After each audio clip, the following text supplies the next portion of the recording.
Alright, happening today, no, March 28.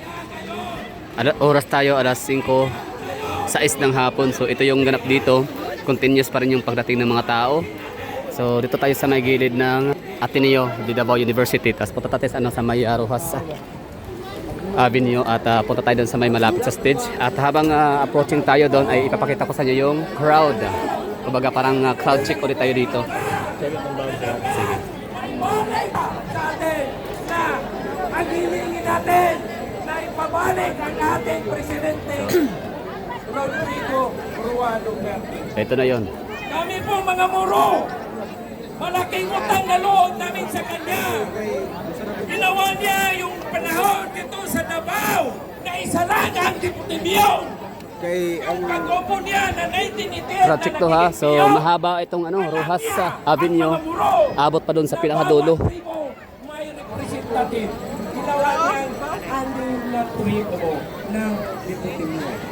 Yun po ang isang liga ng mga Moro na pinaglaban po ni Duterte ang mga Moro. Patas po ang pagtingin niya sa mga Moro Kristiyanong lumaan. Yes. Pangalawa,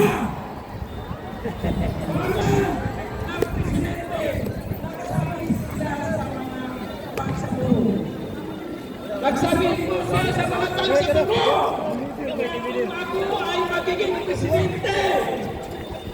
Ibibigay ko sa inyo. Firman ko yan. Kahit kung nakaupo ko siya. Kahit sabi niya, ako ay magiging ako. Ibibigay ko sa inyo para may peace. Ngayon, nanawagan po ako sa mga taga-Moro.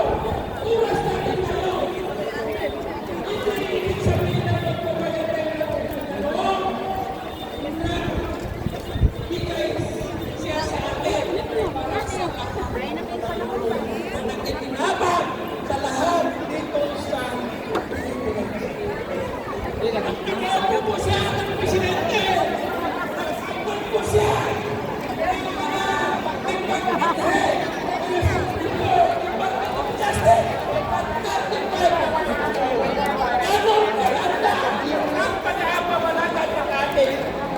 Presidente Rodrigo Duterte. Tama ba? Ngayon, nararamdaman ninyo ba na inapuin pa ang gobyerno ng mga Moro? Dalawa lang siguro. I-compare ninyo sa 35 na mga Moro na i-advise ng ating Presidente Rodrigo Duterte. Mga kaibigan, mga kapatid ko na mga Moro, ngayon, nakikiusap po ako. Silent is no option. Lalabas na tayo. Pakita natin na hindi tayo pintito sa administration ngayon ni Marcos. Ninakaw niya ang General Appropriation Act. Alam niyo ito. Pero ngayon, ninakaw. Bakit ninakaw? Wala pang isang taon, 2 buwan lang. Naubos na ng 65% yung General Appropriation Act ng budget ng 2025. Paano mag-sustain yung 35% sa 10 months? Saan na tayo kukuha ng pera? Utang naman tayo ulit. Wala! Tunong kapan ng kung paano na-sustain yung ekonomiya natin. Paano tayo lalaho? Asa puro Paano siya. masinso ang Pilipinas? Kung ipalisin yung congressman yan ng Tambaluslos, siya ang nakasira sa ating pagkukulto. Ito lang ang hiniling ko sa inyo, mga kapatid ko. Alisin natin sila. Walang mukha. Wala silang garapan na ang mga korupsyon dito sa ating Pilipinas. Agad tayo.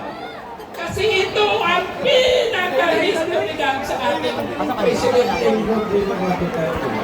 Hindi lang sa Pilipinas, kundi buong mundo na nag-rally nito para lang sa kapayapaan sa ating Pilipinas.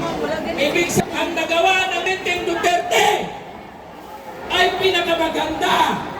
Kasi kung hindi maganda, pati sa Netherlands nag-rally sila doon. Di ba? Sa Amerika, nag-rally sila doon. Naibalik sa Pilipinas ang ating Presidente Rodrigo Duterte. Tama ba?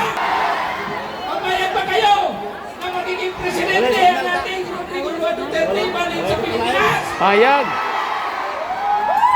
Kaya, mga kapatid ko,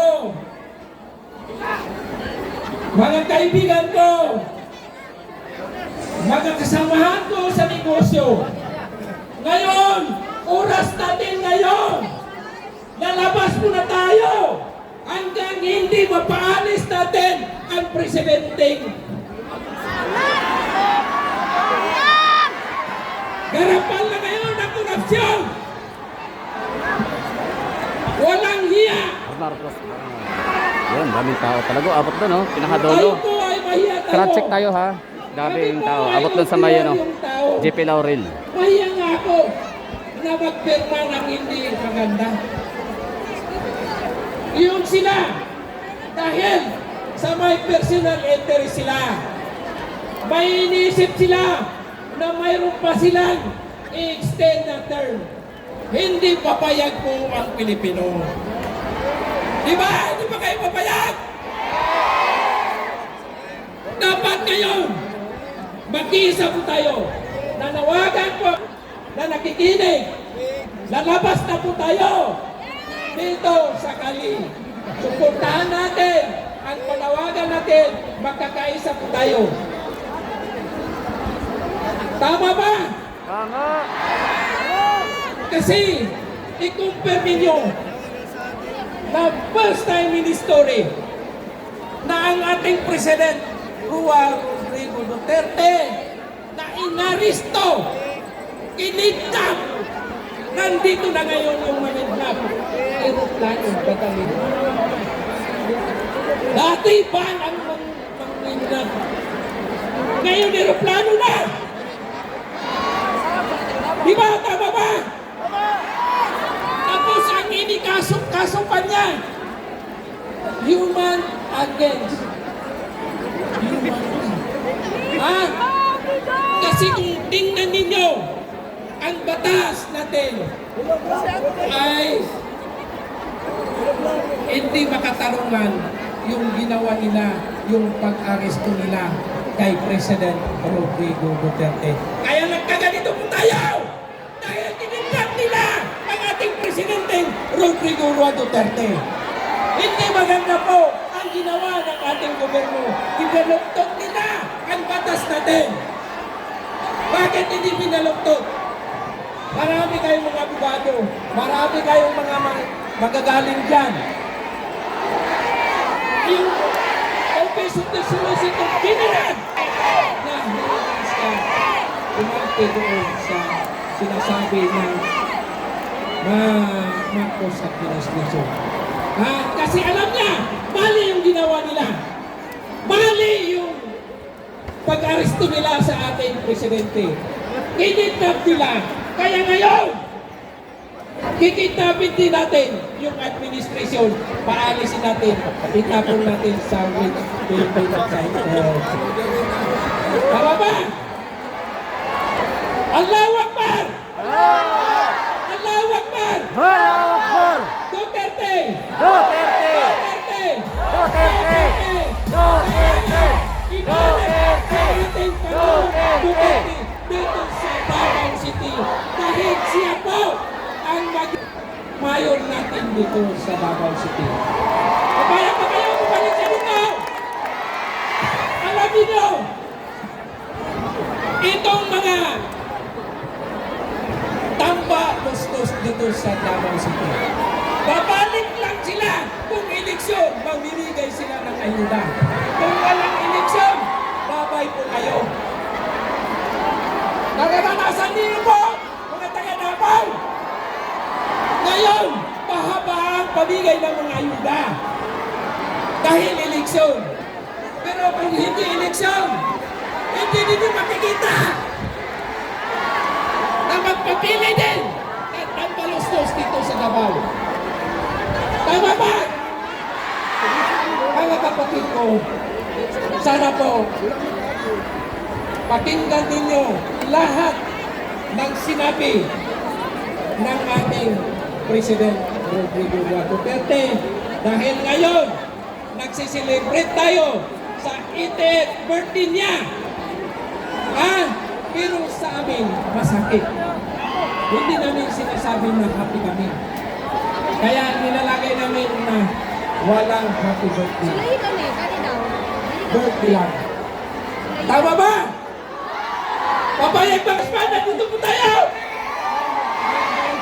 Papayag ba kayo na hindi tayo maalis dito? Payag!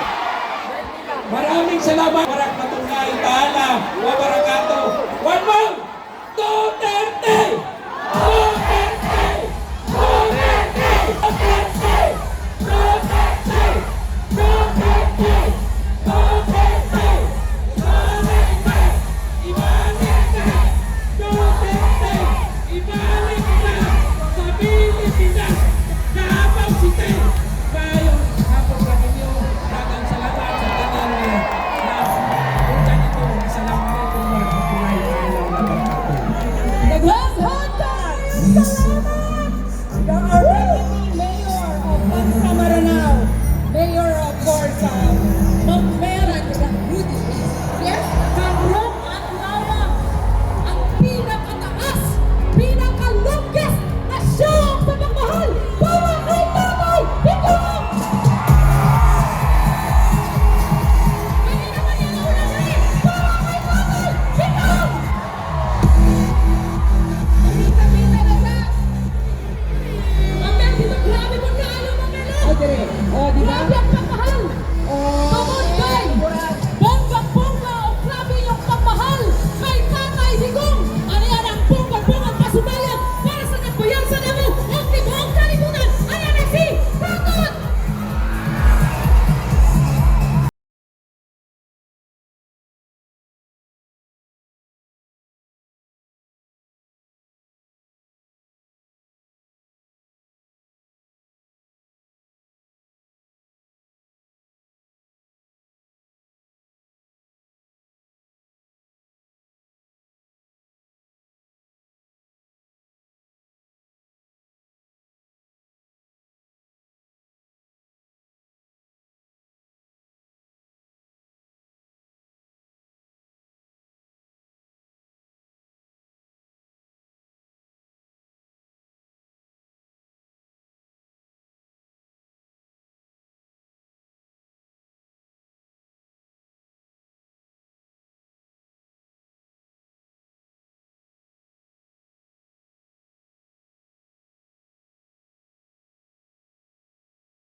So, yun na yung ano natin na crowd check.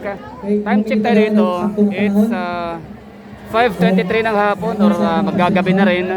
So yung mga tao dito, andyan pa rin. Oh, umabot na doon sa pinakatulo ng Silring to. Hindi nakuha ng ating camera. Yan na. So grabe ang crowd natin. Ganyan, kadaming nagmamahal sa mga Duterte family, lalo na kay Tatay Digong. So Tatay Digong, mahal na mahal ka ng mga Davaoenyo, ng mga Pilipino. God bless sa inyo. I mean, good health, no? Good health, long live, happiness and joy.